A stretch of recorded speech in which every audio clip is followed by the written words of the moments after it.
Good evening, everybody. Welcome to the 2011 All Candidates meeting for Ashcreek. I want to welcome the candidates and thank them for running and giving the people a choice. My name is Ben Roy, in case you don't know who I am, and I'll be your moderator tonight. I'm not sitting next to Wyatt because I want to, it's because I have to.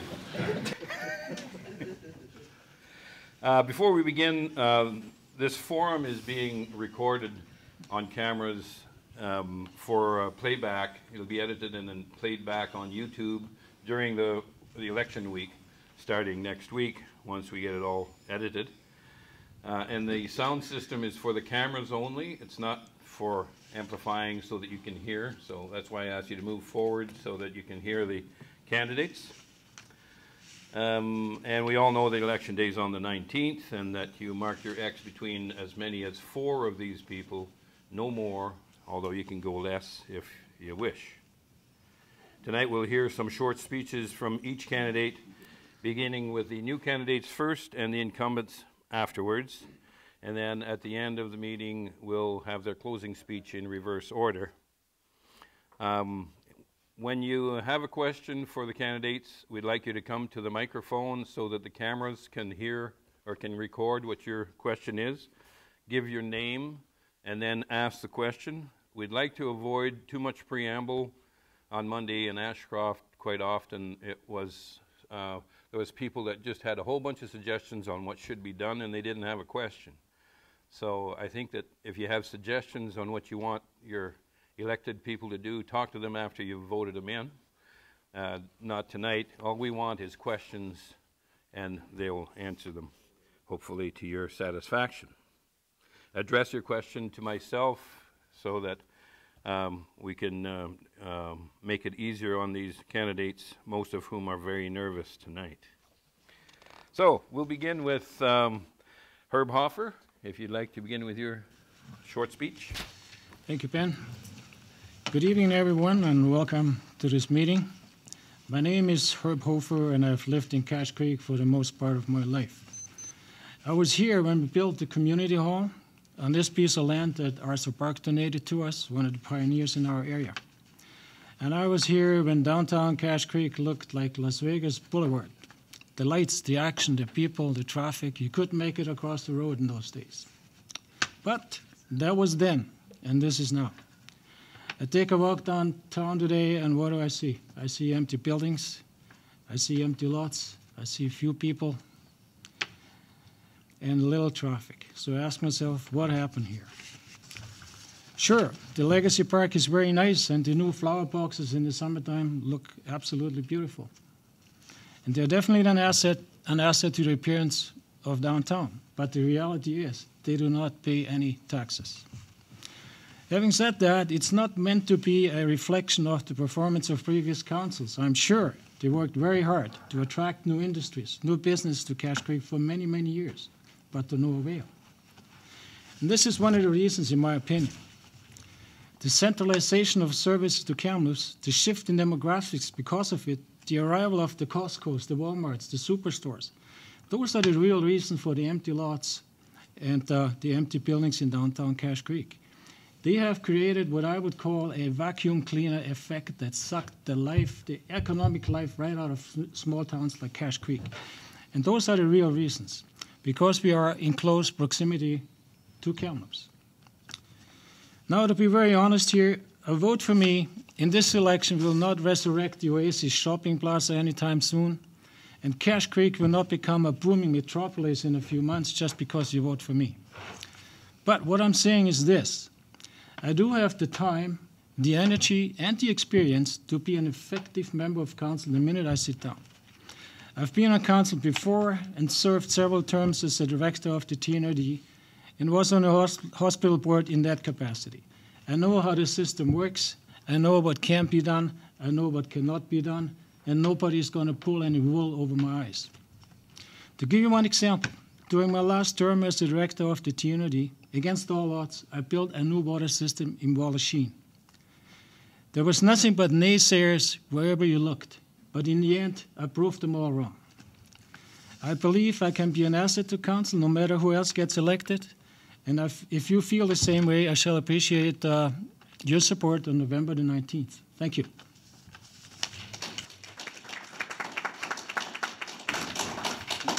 Thank you, Herb Hopper. Next, Jim Lambert. Hello, thanks for the opportunity to speak here. I thank everybody who's here and showed up. This is the first time for me to running in a civic election or a public post like this. I've been on different groups and organizations, but more to do with just my business life. I've been living here for about 3 years, and I think most of you know my business up the road, the mushroom compost place.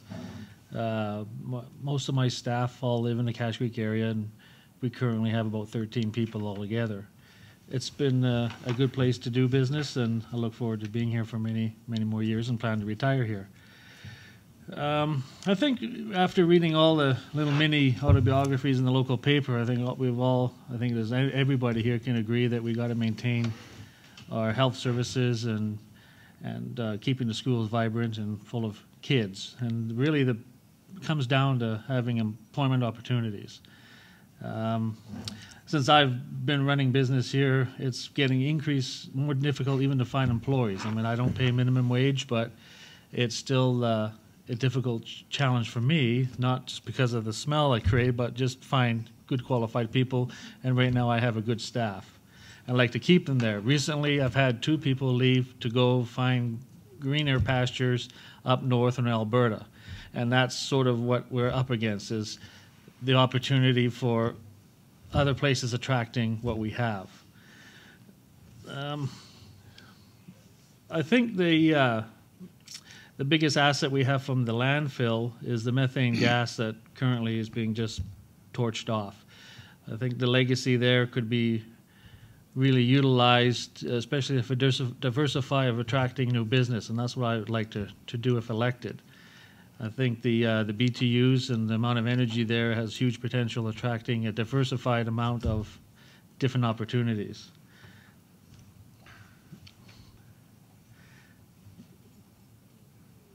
Personally, if elected, I like to do 3 things here. I think from experience I had up in Logan Lake, I'd like to start a citizens patrol group. It's just I know we don't have really a bad issue with vandalism or theft, but I look at it as why not start it before this happens? So sort of like buying an alarm after the fact. So I like to try to do that, and I've already talked to the RCMP detachment in Ashcroft, and they would like me to forward that opportunity, do some more homework on it. But they would agree that it could be definitely an asset. Also would like to start a community garden, just because I'm sort of in that business, and I think it would bring some people together and also utilize, hopefully, the SO empty lot to maybe get rid of or sell, or if there's any excess vegetables, let's say. I think it would be really good to locate a spot where we can get together and grow lots of vegetables, and I know I'd like to do it personally because the marmots took over my garden and destroyed it all.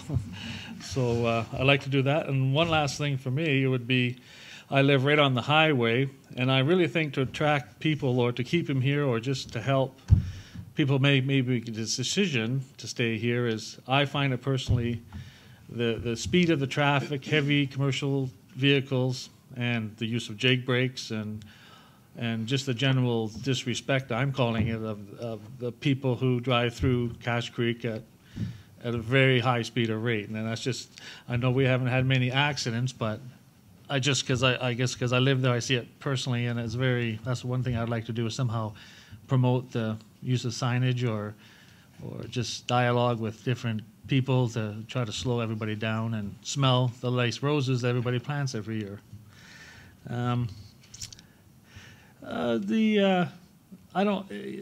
Ashcreek, it's been, I'm finally getting used to live here. I lived most of my life in big cities, and it's really a nice place to live.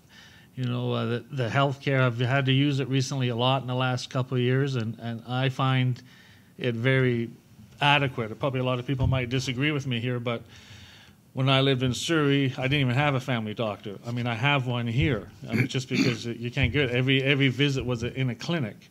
And even if I have to go to Kamloops, the wait time for me has been very, an hour and I'm in. So from a perspective of coming here, I like what I see. Now, I understand it was a lot better before, but I'm just telling you from my point of view that we need to maintain what we have and keep attracting doctors. I think that's all I have to say right now, and hope to get your vote. Thank you. Thank you, Jim Lambert. Lisa Defoe, you're next. Good evening. Thank you for coming this evening, and I'm sorry I'm a little nervous. It's my first time in a big public event speaking up. So for those of you that don't know me, my name's Lisa Defoe, and I was born in Ashcroft, and I've born and raised, love this town, love Ashcroft. Sorry. I have 3 children, and I am married to Gordon Defoe in the front row there. Because of them, I'm here. I am easily accessible, and I'm very involved in my community. I have served on very many organizations and love to volunteer. Many of them are the Ashcreek Parent Advisory Council, which is where I'm very passionate for our kids and our families and our parents. I just recently became the DPAC chair for the district, and we are bringing the communities of our district together to put our voices together so we can find out what's happening in our district, which is very important to me also. I work closely at the school, through the School Planning Council, as well as I, in previous years, have done the one-to-one reading with kids in the school. I've worked with ESS, the Red Cross Loan Cupboard, the community literacy group that just started a couple years ago, which is a wonderful thing that hopefully will help bring our community together for literacy for our adults, our teens, and our young children. I've also sat on the Graffiti Day committee in past.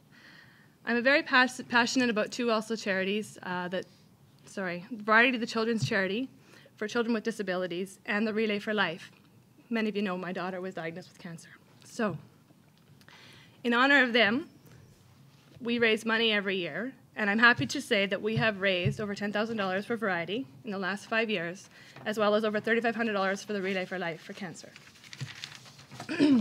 Also, another project I'm very proud of is our Ashcreek Playground project. Our Parent Advisory Council for many years struggled to raise money to buy a playground for our school. Our playground was very old. It was back from the 70s, so our kids were playing on very, very old equipment. We've tried and tried and tried to raise money with no avail to raise enough funds. So one year we decided to come together as a big group and make it our focus. We applied for grants, we went to businesses, we went to the village, did presentations, and with their support, we were able to purchase a playground for our kids at our school. I know I'm very passionate about the kids in our community and the parents, but I know that I can do this. If I have put my mind to it, I will follow through. Also, with the playground, there is a very beautiful dedication wall in the back of the elementary school. If you have not seen it, I tell you to go take a look. Our kids put their hands on that wall in honor of all those people who helped support us to put that playground together. And also, I'd like to also mention, it's in dedication to Dorothy Barker for her service as a teacher at our school for many years. I hope that you would vote for me on November 19th. I'm very passionate about my work in the community, and I would love to do whatever, be there for you in any way, shape, or form. Thank you.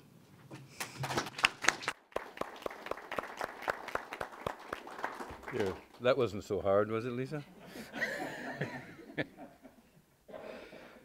All right, next, Ida Macro, you have the floor. Well, thank you, Ben, and thank you, everybody, for coming out tonight. I'm very proud to be seeking re-election for my 6th term as a councillor for the village of Ashcreek.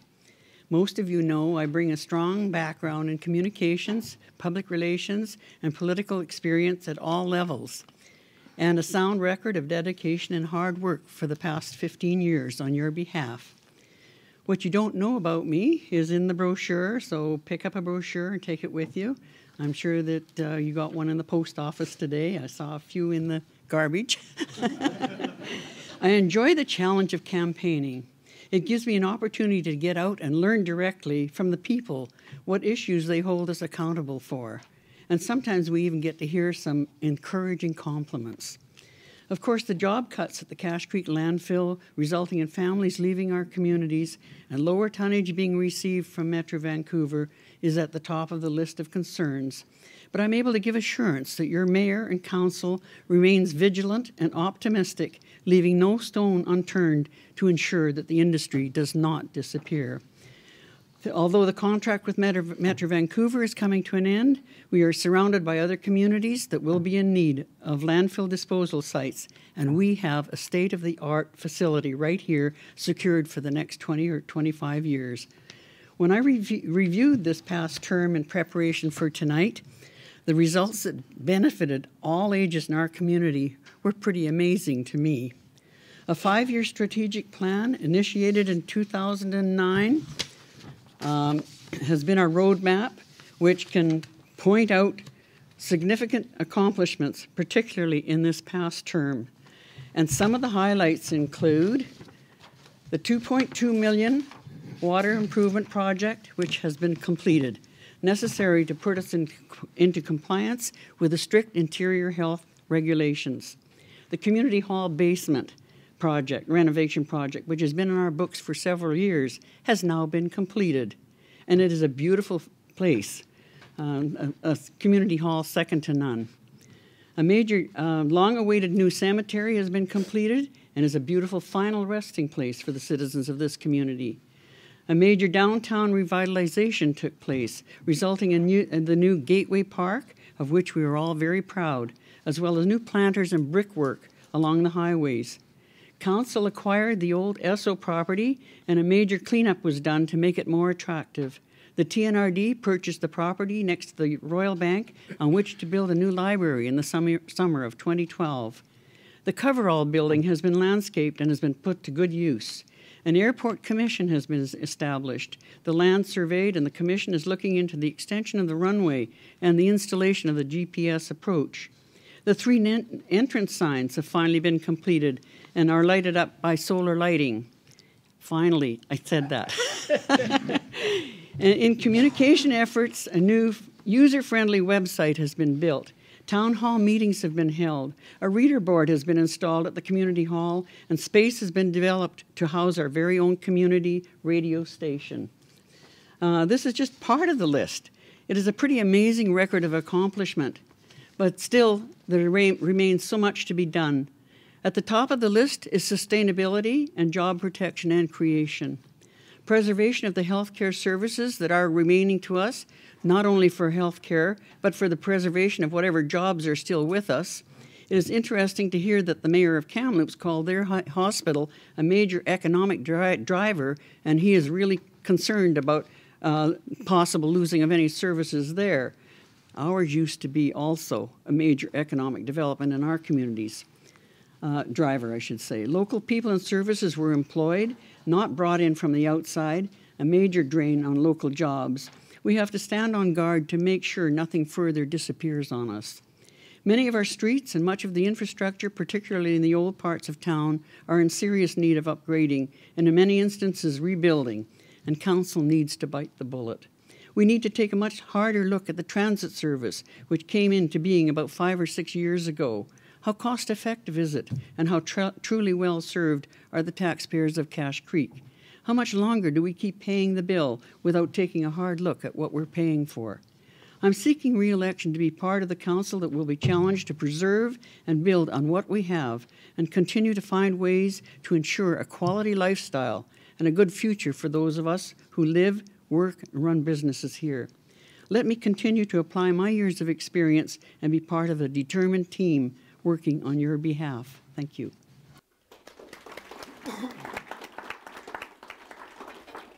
Thank you, Ida. Darryl? Thank you very much, Ben. Good evening.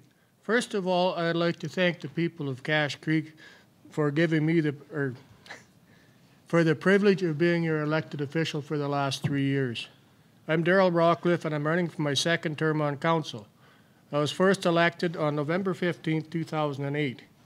During the last 3 years, I have worked on many projects that hopefully make our village a more friendly and better place to live.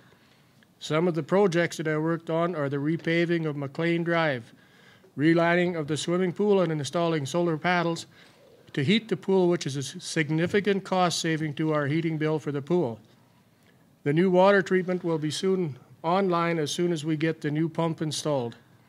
Other projects are the Gateway Park and the Community Hall basement renovations, now completed, and I can look around and I think everybody should be proud as I am of it. We have also developed and passed a recreation parks and trails master plan to be developed over the next 10 years. This has positioned us to be able to apply for grants to complete projects such as the playground equipment at the park to bring it up to insurance safety standards. Being on council is not about I or me, but being able to work as a team with the rest of council and bring your ideas forward for discussion and debate. I am now retired and I volunteer with the local Lions Club, of which I am the president this year, and also I'm the president of the Semlin Valley Golf Club, where I do a lot of volunteer work. Get aimed a lot of golf balls at too, but thanks, Herb. Our major issues at this time are the landfill cutbacks and reduced revenues to the village and the job losses that have occurred. I am a member of the Economic Development Committee as well as a member on the Board of Directors for the Chamber of Commerce. We have to work very hard to promote Ashcreek as a good place to bring new business and create new jobs. I have the time and energy to work toward this goal and will do my very best to see it done.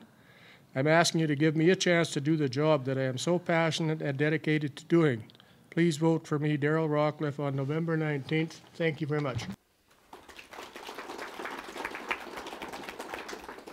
Thank you, Darrell. Okay, last one on the list, Wyatt McMurray. You have the floor. I just got a little speech. Not really. Good evening. For those that don't know me or don't recognize the new look, I'm Wyatt McMurray, and I'm running for the position of councillor for the village of Ashcreek. I've lived most of my adult life in the village of Ashcreek. I've been married to my wife, Cindy, and for 29 years, and we have raised 2 children here, Jonathan and Christy, and Ashcreek is my home. For the past 25 years, I've had the unqualified honor of serving as the councillor of the village of Ashcreek. Being a councillor for the village of Ashcreek is something that I do not or never have taken for granted. Of all the successes I've enjoyed in my life, being the councillor in Ashcreek is one I hold dearly and I'm most proud of, and I thank you for that. In a few short days, we'll be marking Remembrance Day. On November 11th, we'll be honoring the brave souls that fought for us. They fought for freedom and they fought for democracy. There's no better way to honor their sacrifices than to participate in democracy, and no better way to participate in democracy than to putting your name forward and run for local office. Everyone sitting up here has had the courage to stand up, speak their piece, put their names on signs and advertisements. And regardless of who wins or who does not, we all owe them a gratitude of thanks, and I thank them for participating in democracy, and thank you all. So what have we done in the past 20 years? Well, one of the first things we did was we renegotiated the landfill contracts, we paid off all the municipal debt, and that has allowed us to do many capital improvements. If I was to list them all, it would take longer than the time that these fine people have allotted us to speak, but I'd like to mention a few, which include the many park improvements, the rebuilding of McLean's Drive, Quartz, Collins, and Stage Road, a new cemetery, a new water treatment facility, rebuilding of the entire community hall, a new and a sewer treatment plant, just to mention a few.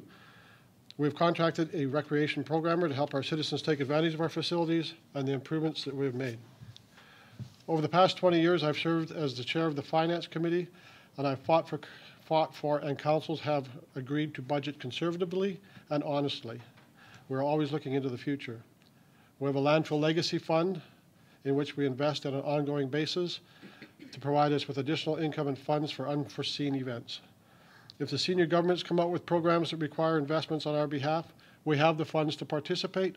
This allows us to often get much better value as we're able to access their grant money as we do not have to search or scrape to find the money, we already have it set aside.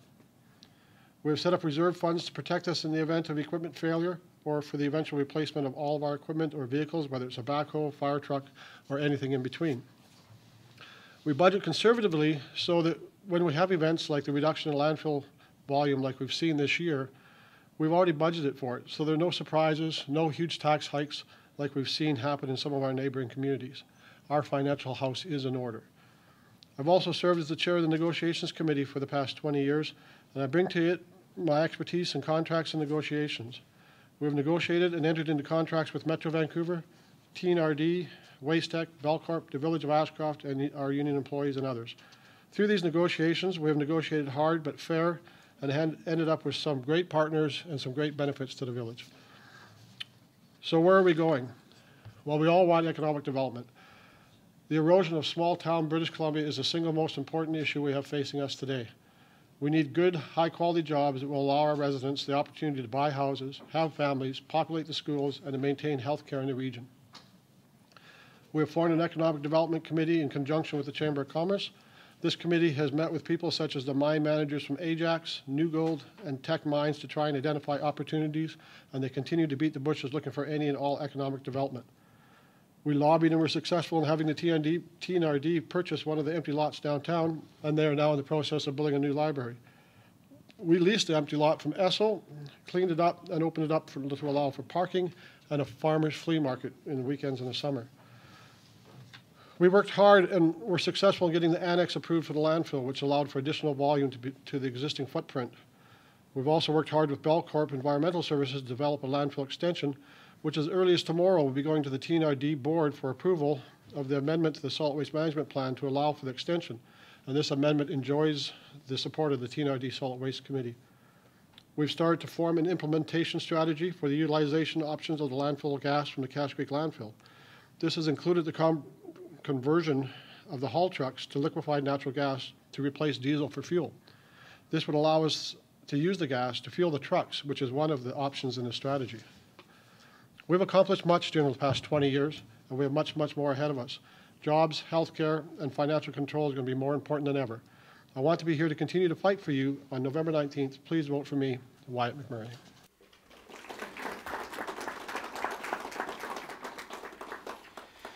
Thank you, Wyatt. You're welcome, I like that part about the cemetery. I think some of us are dying to try it out. Some of us would love for you to try it. All I need now is to keel over, and then that'll really... That'd be money first. Okay. All right, and now it's time for questions from the floor. If you have a question, if you'd come up to that microphone there and state your name. My name's John Ranta. I guess there's always a debate amongst local governments about whether or not we should pay cash for things like the water treatment facility or road improvements, or whether we should borrow money and pay it back over the lifespan of the asset. There are those in this community that have said, John, you're doing the wrong thing. Your council is doing the wrong thing. You're not borrowing money. If I move out of town next year, you will have spent all the money on a road and I won't get to use it. I'd like to hear from each candidate how you view the fiscal approach that Ashcreek has used in the past. Should we borrow money and pay it off during the lifespan of the asset, or should we take money out of our reserves and spend that instead? How would you respond to that question? Herb, go ahead. Cash is king.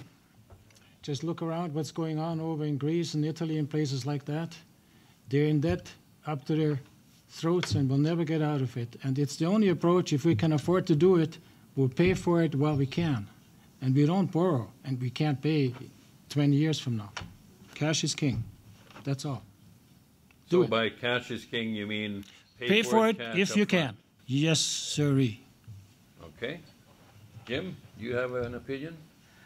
I think it's. I think you have a balance of both. Yes, it's nice to pay with cash, but borrowing rates are still at an all-time low. And it's if you were going to borrow and save the cash for a real rainy day. It might, I think you need a balance. I wouldn't say we go 100% either way, and I'm not, I guess it'd have to be on a project-to-project basis to look at each one. I wish I had more knowledge or background in seeing that, but I don't. But that's how I look at my business when I buy equipment. If it's just from past experience, money's cheap to borrow, but if the deal comes up and you need cash, do it that way too. So I guess I'm a 50-50 on that one. Thank you, Jim. Lisa, do you have an opinion? I think if you have the money, I think it should be paid for. Why carry debt? That's interest that we're paying that could still be in our pocket in the end. Okay, thank you, Lisa. Ida, do you have a? Well, I'm sitting here thinking about this, and I'm thinking that our council, the councils through the years, have done very well in preparing for this day with the possible closure of the landfill. Been left with, you know, nice funds set aside. We do borrow money. We do borrow on occasion from our legacy fund. I don't know, we borrow from ourselves and pay that back. So that's how we've been managing some of our projects. I'm not against borrowing if we have the funds to pay back. I'm thinking of the streets, for example. When I'm saying get on with the job, maybe we're going to have to do that. We keep waiting for infrastructure grants, and they don't come through, and our streets are deteriorating. I think maybe we have to take a look at possibly borrowing somewhere along the line. If that's a, I'm not the financial expert. I think that's Wyatt's area of expertise, but I just wonder if this council disappears, or the present council ever disappears, what the next council might do is come in and really spend what you've got there. So I'm thinking if we've got some wise people on council right now, let's make some plans for rebuilding streets. Okay, thank you, Ida. Daryl, do you have an opinion? I agree with Ida to a certain extent that, you know, there are projects that need funding, and if we have the money that we can lend ourselves and repay at a decent interest rate over time, I think that's the way we should go. It's not really a good idea, I think, to finance the future of the village and the future of our children, hopefully, that come here, to do things today that we need to do. But the village does have a legacy fund that we can borrow from, and as long as arrangements are made to pay back to that fund what we use, I can't see too much wrong with it. Okay, so you're 50-50 like Ida and Jim? Yes. Okay, all right. Okay, we got two 50-50s, and we got some pay cash only. Wyatt, you're the finance guy. What's your opinion? Well, unfortunately, it's not quite as simple as it looks, but the Ashcreek budget, the village budgets are made up in three pieces. We have our general revenue, general budget, we have a water budget, we have a sewer budget. So what happens from time to time is if we're doing a water project or a sewer project, that fund may not have enough money to complete those projects, and we will borrow money from ourselves from the Landfill Legacy Fund, as has been mentioned, and we do charge it an interest, but it's ultimately you're borrowing from yourself, so it's really like paying cash. I guess the only time I'd borrow is if we had our Landfill Legacy money invested and we're getting a better return from our investment than what it costs us to borrow, then you may borrow, but other than that, I'm not a borrower guy. I'm a cash guy. I suppose a story I could relate is when I first got into council in 1988, was it, Ben? 87. 87? 87, yeah. 66. Ben and I were elected to council and our backhoe broke. And when the backhoe broke, we didn't have enough money to fix the backhoe. We couldn't borrow any money because Ashcreek was tapped out, and we ended up having to rent a backhoe. And if you all know what that costs. So the danger of borrowing money is you get into this habit of doing it. So I'm a cash kind of guy, but yet managing the money around so that making the best return on our investment with the least amount of expense. So, a long answer to a short question. I don't know what he said, but no. Keep it complicated enough that I have to stay. I think that it's a valid question. I just to do something a little different. I think that the people here would like to know what the people of Cache Creek think about that. I'm just curious how many people here would prefer to pay cash up front. Just raise your hand. Who would rather pay cash up front? And who would rather borrow? We got one borrower. Okay. It seems the majority here would like to pay cash up front. So anyway, that gives you some guidance. Okay, thanks for that question, John. Somebody else has to have a question. My name is Martin Dawson. I was an administrator here for a few years. Just came back after about 3 years in another community. My question is, okay, everybody here knows that our biggest problem is the landfill, loss of jobs, loss of royalties. So what's the second biggest problem, and what would you do to fix it? Good question. What's the second biggest problem? Does anyone want to answer? Herb, you have a... I already mentioned that in my opening remarks. It's the centralization of services to Kamloops and everything else what goes with it. That's our second biggest problem. Absolutely, by far. And then, of course, I mean, nobody has a magic wand to wave here and tell us it's going to bring the data center to Cache Creek with 400 jobs. It's not going to happen. So that's the problem. Everything is going to Kamloops and other places, and we are really hard-pressed to keep anything here. It's a problem. How to really address it, I don't know. There's 3 people with impeccable records over here. They probably have a lot more to say about it than me. Jim, do you have a comment? I think the second biggest problem would be the lack of opportunity and jobs here. It all leads in hand. You have to have good paying jobs to attract families, and that families will make everything else fall in place. But I don't think what I find is we have some, I don't know if the best word to use, absentee ownership of maybe some prime land and speculators, and when an opportunity comes, all of a sudden things go up in price, and then that person doesn't really care because they don't live here anymore, and no big deal if it makes it fall through. I think that happens a lot. I know it happens a lot in different areas around fairly close to here, but that's nothing we can really do about that, but present some opportunities with businesses coming in and hopefully find the right seller of the land and buyer and whatnot. But and attracting, I mean, I have a hard time finding employees, and I know a lot of businesses have a hard time finding employees here. My neighbor, the hotel, he can't find housekeepers. So instead of maybe attracting the 100-employee business coming here, we need to concentrate on smaller mom and pops, maybe 10, smaller scale of business here. And I think that will lead to more diversification. And I really think that methane gas, going back to that, is a huge opportunity because the price of energy keeps on going up. And I know that there's a business that will take that, will come in for that. It's a good idea, but converting it for running diesel engines and maybe electricity. But I think ultimately, at the end of that long exhaust pipe, if it comes out just like a high-efficiency furnace where there's no more energy, and I'm sure there's room for many smaller opportunities to utilize that energy. But definitely job creation is what we need. I mean, it's been declining since I've been here, and I've only been here 7 years, and it is sad to see the main drag sort of what it looks like right now. So that's what I think. Okay, thank you, Jim. Okay. Lisa, do you have an opinion? You don't have to answer if you don't think that there's anything that that you can. Thanks, Ben. I'm not forcing everybody to. Well, I think that as a parent in this community, I know a big issue for the parents is the lack of, or the unknowns of what are going to come.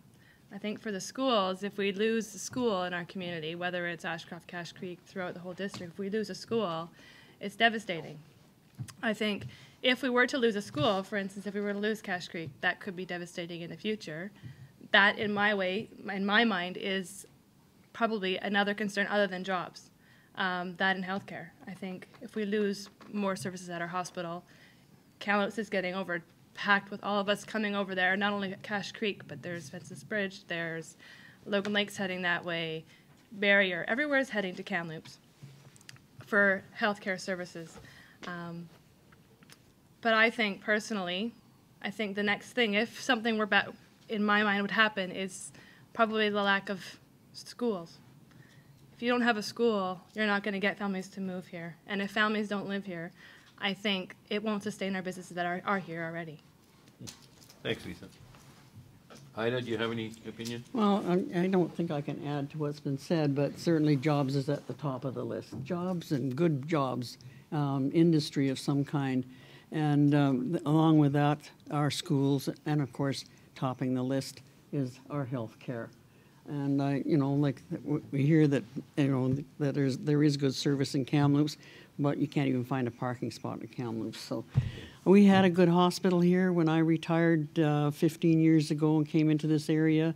My real estate agent said to me, remember you're getting older, is there health care? And at that time we had a fully operating hospital in Ashcroft, and we had doctors. And I've just, in that 15 years, just watched it slowly disappear to what we have today as a first aid center. And we have to now check the paper to find out what time and what day we can have our heart attack, because that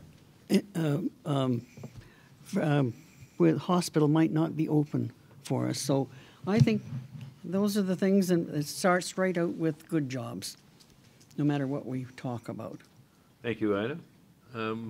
Daryl, do you have what's the second most important problem in our community? Well, I worked with the landfill for 20 years less a day, and we had, with Bobel themselves, we had 88 drivers at one time between Aldergrove and Cache Creek. There was 45 drivers working out of Cache Creek.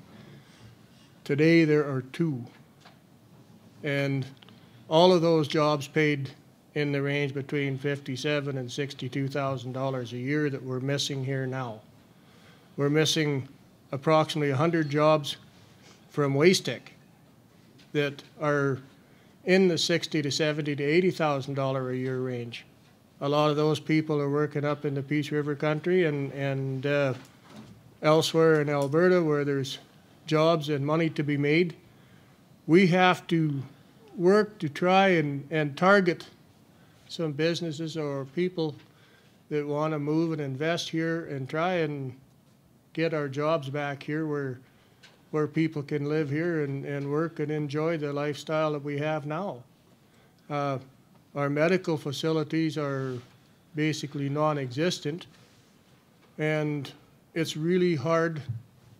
Like Ida says, you have to look at the paper to see when you can have a heart attack. Well, I don't think that's right, but I don't think it's going to change in the near future. But hopefully we can attract some business and some people to Cache Creek and keep a vibrant economy going.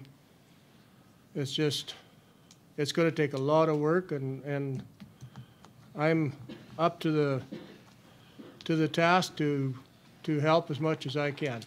Okay, thank you, Darryl. Okay, last guy, Wyatt, you have the answer to all? Of course. Oh, okay. Money, money, money. Money, money, money. Yeah. No, I mean, it's all sort of goes together. It's tough to say the landfill is our number one issue, and what's the second issue? I think the number one issue is the erosion of small towns in British Columbia. And that, if we don't have population, then we won't have schools, we won't have healthcare, we won't have jobs. People tend to locate their businesses where they want to live. And so I think it's up to us to continue to build Cache Creek, continue to improve the park, the community hall, all of our infrastructure, make it a great place to live where people want to live, and they'll come here and locate their businesses. So there's the 3 ways, economic ways to drive the economy is to keep the jobs you have, to expand on the jobs you have, and then to go outside looking for new jobs. And so Martin's absolutely right. The first thing we've got to do is try and keep our jobs at Waste-Tech. The second thing is we need to find a way to enhance the existing businesses that are here and to try and help them grow and prosper and employ more people and try to create some economic development that doesn't necessarily compete with what we're doing today, like, and to try and enhance what we've got and build on it. So that's a really easy thing to say, but a really tough thing to do. The data center, I mean, we chased it hard. We lost it at the last minute. The inland port in Ashcroft, we were at a meeting yesterday with John Ness and Pamela Martin and the Ashcroft Council and Cache Creek Council trying to promote the terminal in Ashcroft, and it looks like it's got some wheels, so that could help a lot. So there's lots of stuff we're doing, but you know, you chase 10 items, and if you get one of them, you're really, really happy. So you just keep doing it. But I think the key thing is to really concentrate on our facilities and make Cache Creek a great place to people want to be, and they'll come, or at least stop leaving is the key. Okay. Thank you, Wyatt. Another question, please? Ah, Herb. Okay.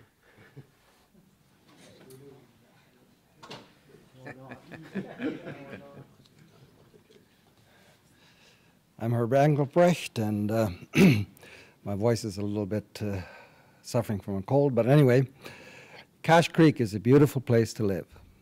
We moved here from Langley, and we're just really happy. Even my wife decided to be happy here. So that makes me feel good. And it's not only Cache Creek, it's the area too. And so it's a combination, and the lands and the rivers and the creeks and stuff. So there's a lot of things here that are really attract people, and it's a great junction point where a lot of people drive through, etc. How do we get them here? And this is what I'd like to ask Council. How do we promote the area, and what can happen in the area, and what land uses can be done in the area? And I think that tourism is a big factor, and a lot of tourists drive through, but why don't they live here? So if these things can be addressed, I think can change a lot of things. One of the things that when I lived in Vernon years ago, what changed with the orchards and the other areas, when they weren't working, they put in grapes. And grapes that don't do well in the colder areas, they have a freeze out of -25 on the root. So that's why you had grape plantings here, and then all of a sudden they didn't happen.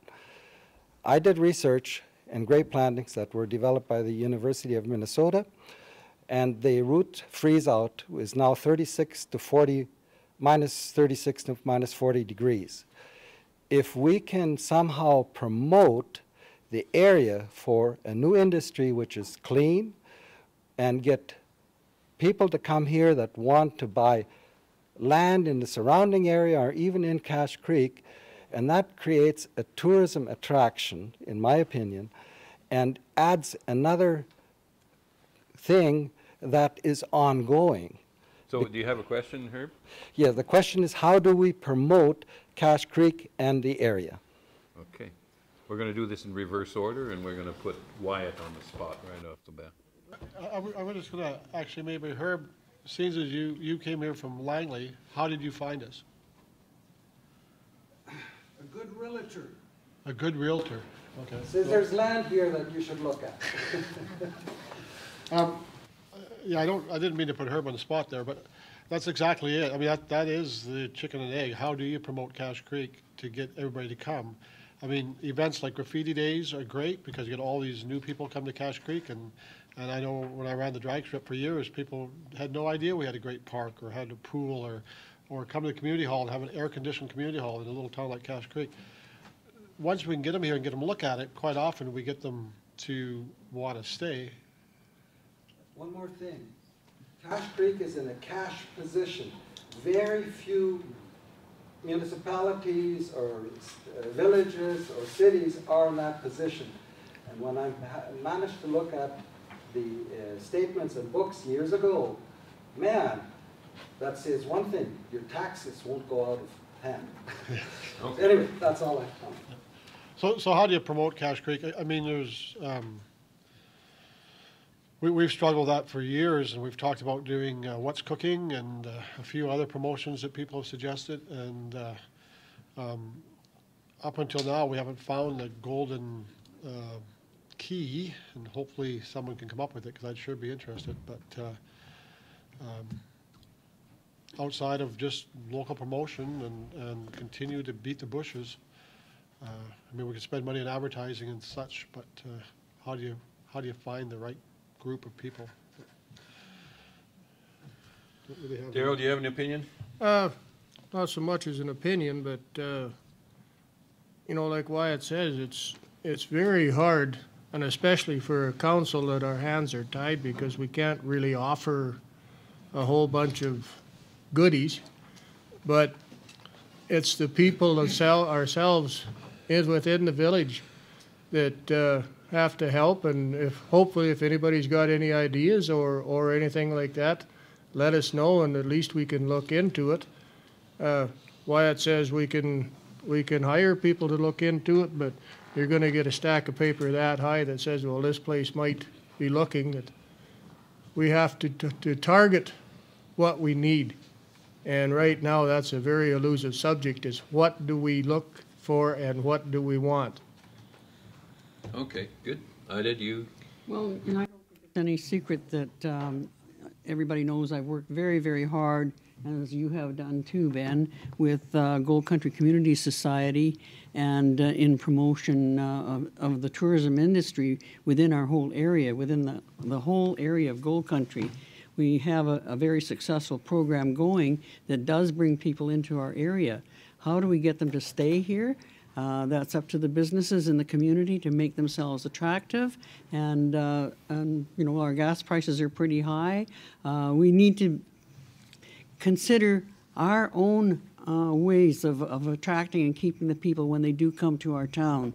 Our motels and restaurants need to do their part as well. It's not just a council responsibility, but we do have a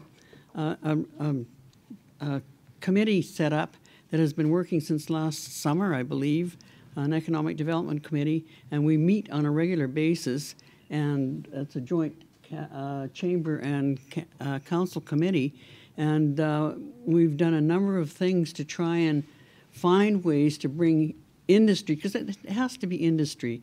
We can have the low-paying jobs and all the rest of it, but we have to have an industry that attracts the workers. And not only when you're attracting workers, you got to think about the families of those workers. You got to think about what we provide for them. What do we provide for the spouses that make them want to come and live in our community as well? So those are all the things. And how we go about marketing, that's in the works right now. We're working very hard on coming up with some kind of a plan. Whether we're successful or not, that remains to be seen. But we're very aware of it, and we're working hard on it. So, okay. If I'm re-elected, I want to be on that committee. Oh, all right. Okay. Is there any opinions from the other three you don't have? Like, I don't want to belabor the same question. If there's some highlights that you have. Yeah, I have something to say. It's more of my pet project in a sense is living on the main drag or Caribou Highway there, and just talking to my neighbors, Karen and Hal from the Sage Hotel. It's one of the biggest complaints that they get from a customer is that noise in the room. And I really feel strongly that the biggest culprits are those heavy commercial trucks with the jake brakes that come screaming by my north side of town coming in. And it makes the general stay in the hotel one day, and then they're off.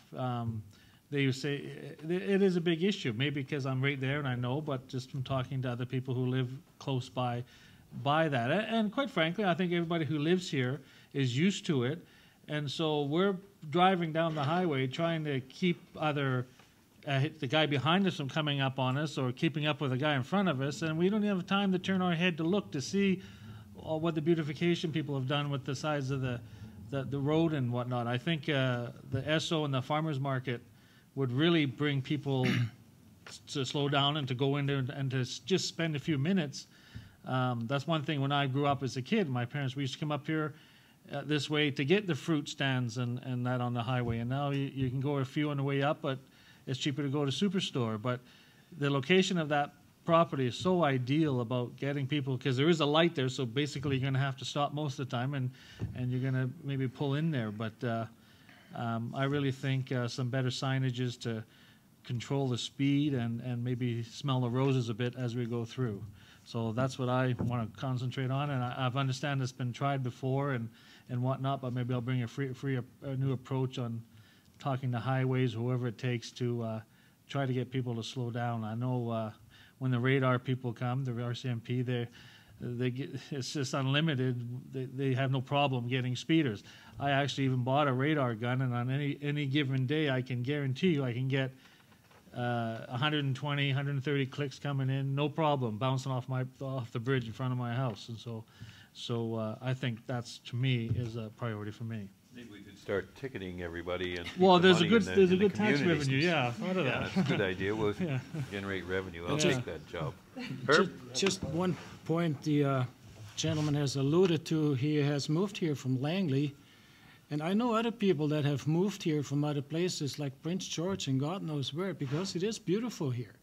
But as they get older, they have no chance to stay here. They got to move again, because there's not the smallest facility here where seniors could move to after they cannot look after that place anymore. So that perhaps is one issue what should be looked at too. Yeah. Not a easy one to solve, but interesting. Yeah. And the other point I would like to make is the website. When you look at our website, it's not bad, but I've seen a lot better ones than that.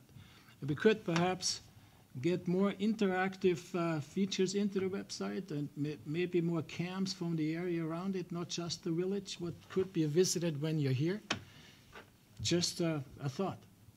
When you look at the website, just look at it once and compare it with Logan Lakes, for instance. It looks pretty damn good. Logan Lakes does. Just my opinion. Okay, no more questions. Then we're going to have some closing speeches, starting with Wyatt McMurray. Excellent. Well, thanks everybody for coming out. We all want economic development. We all want to see Cache Creek flourish. I think we got to continue to improve our facilities, continue to make Cache Creek a great place to live, and continue to control our expenses and our taxes. Cache Creek is in a great position financially. We're set for the future without a doubt. We have most of our infrastructure is fixed. We got some areas absolutely that we have to improve on, but for the most part, the biggest part of Cache Creek is ready to go far into the future without a lot of expense. We need to continue to work on our landfill with our partners and start marketing the space to other potential customers, which can happen once the contract's over with Metro Vancouver, and just to continue doing what we're doing. I think we've been pretty fortunate. We've had some great councils over the years. We have the makings of another great council. You probably pick any 4 of the 6 of us up here and you'll be just fine. I'm hoping that when you do that choice, one of them is me. So outside of that, just thank everybody for coming, and don't forget to vote, and that's about it. Okay. Thank you, Wyatt. Darrell. During the last election campaign, a lot of what I heard was there's nothing for the children to do, there's nothing for the seniors to do. You know, we need something. We have a very good activities director now that has done a lot of work for the children, for the seniors. There are seniors adult fitness classes, there's ball hockey, there's badminton, there's movie nights and that. I think that's something that we should possibly be expounding upon a little more, is there is something to do here now. And in order to keep it going, we have to work at it. The same thing as to bring people to Cache Creek. We have to work at it, and we have to do the right work. I'm willing to keep my shoulder to the wheel to work and try and get people here and hopefully stay here. And on November 19th, I'd sure appreciate a birthday present, so vote for me. Thank you. Thank you, Daryl. Okay, Ida. It's all yours. Okay. Although in my opening speech, I listed a long list of accomplishments, we're still facing major challenges of job creation and retention and community upgrade and growth, economic development, street rebuilding, upgrading old infrastructure, and quality health care, to mention a few. Some of the priorities in our strategic plan for the coming term include analyzing options for an industrial park. I refer back to our strategic plan. Developing a road reconstruction strategy, continuing the airport development, preparing a realistic economic development action plan, and continuing our work to make Cache Creek an attractive place in which to live and do business. I do feel that experience counts, and I'm offering my strong background and years of experience to help make sure that we all have the best quality of life possible in this community in which we make our homes. Thank you to the TV Society for giving us this opportunity to present our platforms and giving the voters the opportunity to hear what we have to say.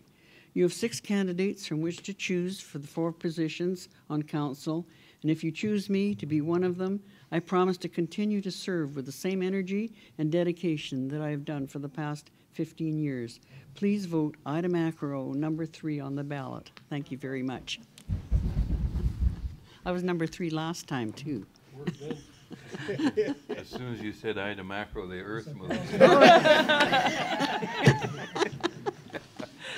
Thanks, Ida. Yeah, we have to pick on the recreation director for booking badminton above our heads. Actually, it's a lot quieter than it used to be down Yeah, there. yeah, it is, very much. Lisa, the floor is yours. In closing, I would like to say I am very proud to live here in Cache Creek. I look forward to working with council to develop a sustainable community for families and future growth. This community has been there for our family through many challenges. And this is why I'm running for council. It's time for me to give back to our community.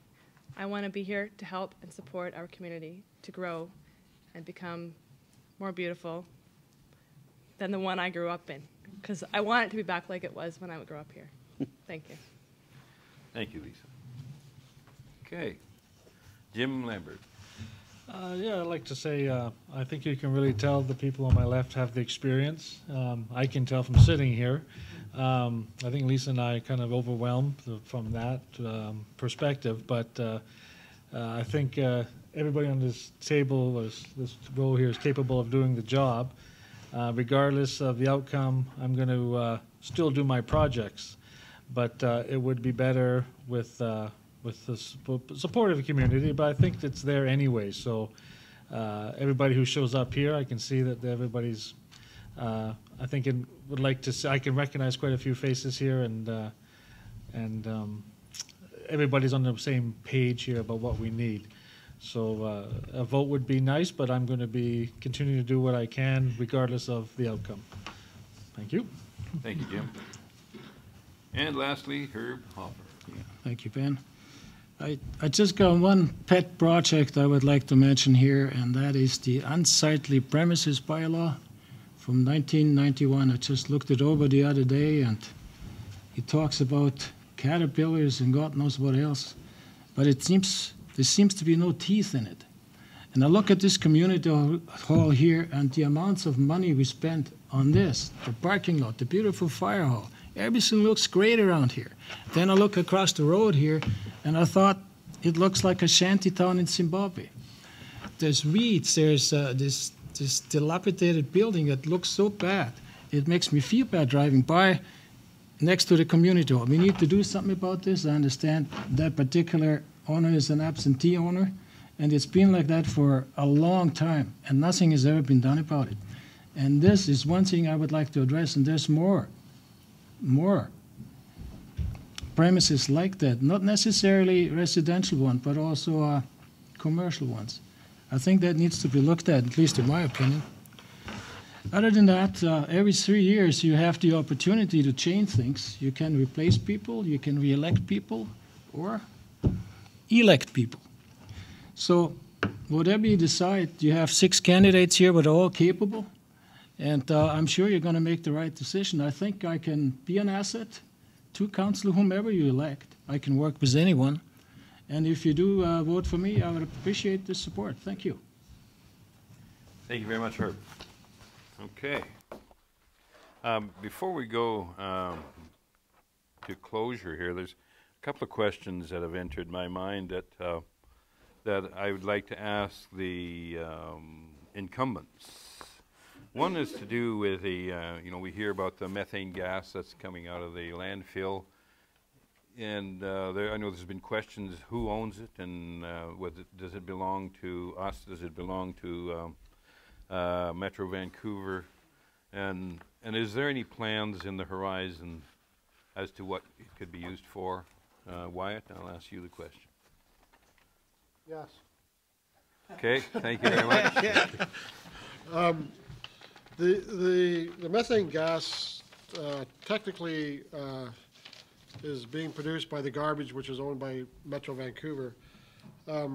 However, we have had a commitment from Metro Vancouver that as long as it's produced at no net cost to them, and John can correct me if I get offline, but no net cost to the Metro Vancouver, then the gas can be utilized.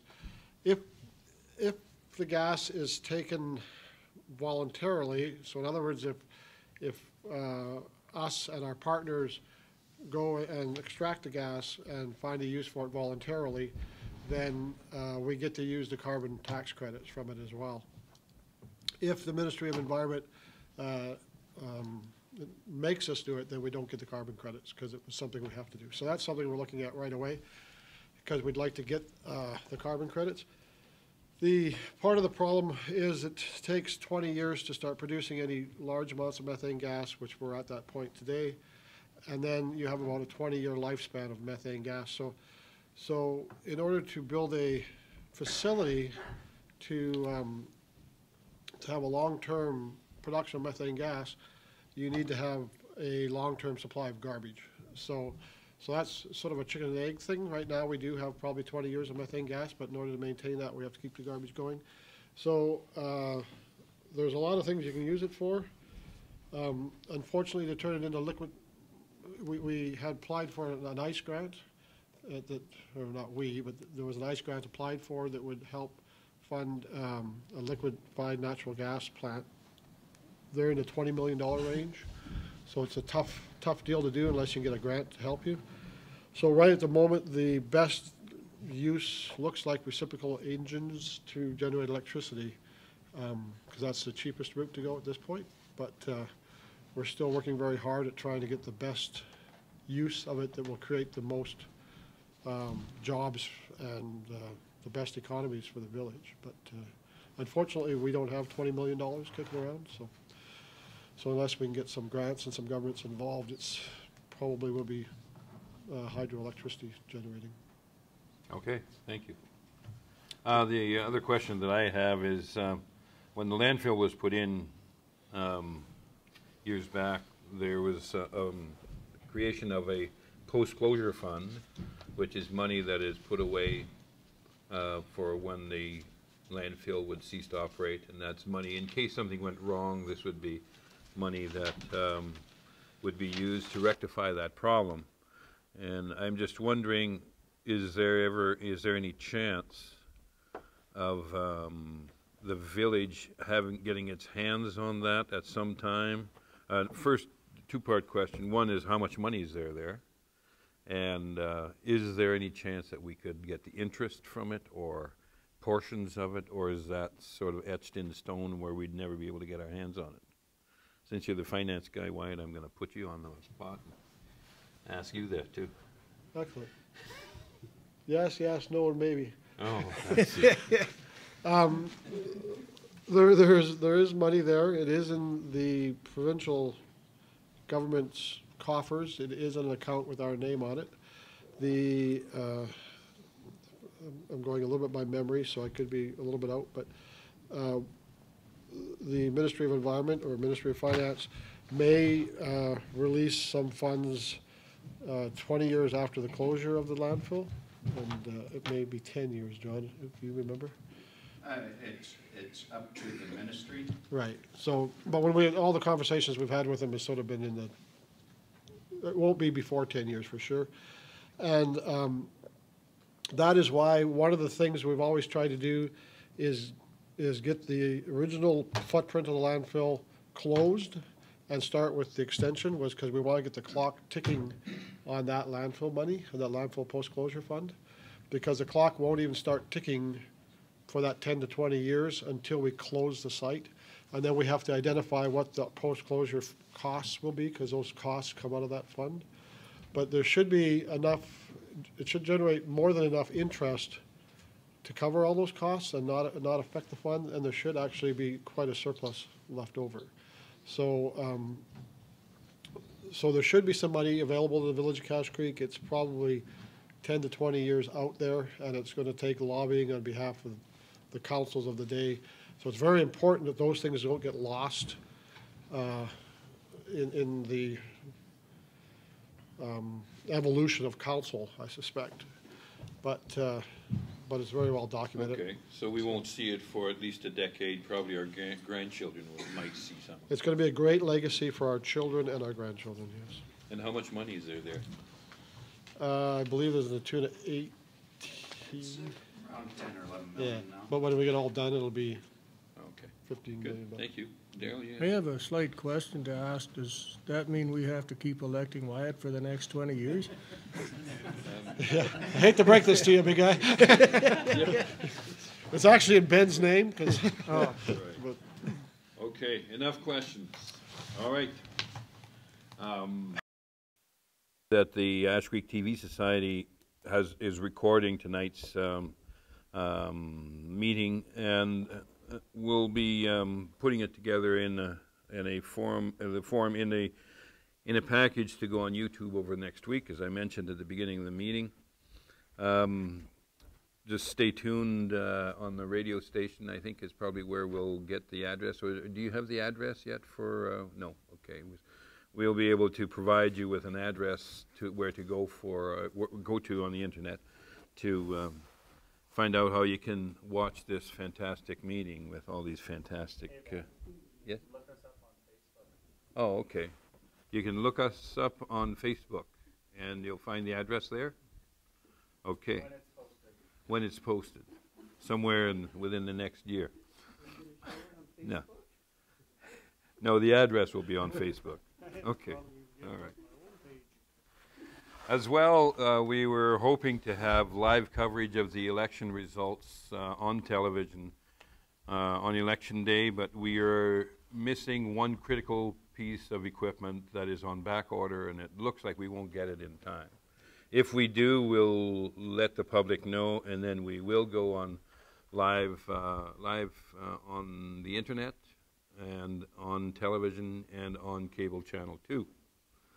But it looks most likely that we'll only have the radio, and if that's the case, then we will broadcast live the results starting at 8 o'clock on election night, Saturday the 19th.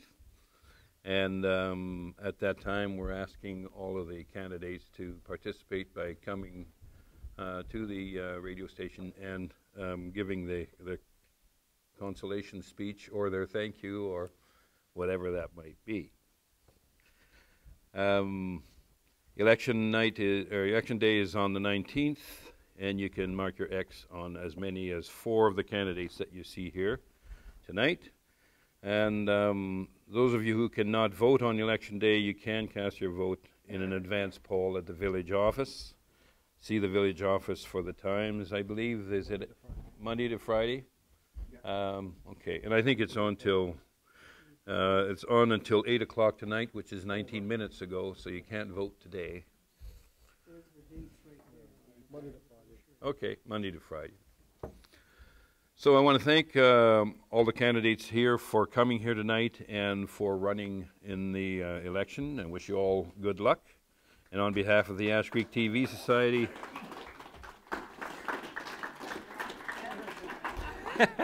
and on behalf of the Ashcreek TV Society and the Chamber of Commerce, thank you all for coming tonight, and have a nice evening. Thank you.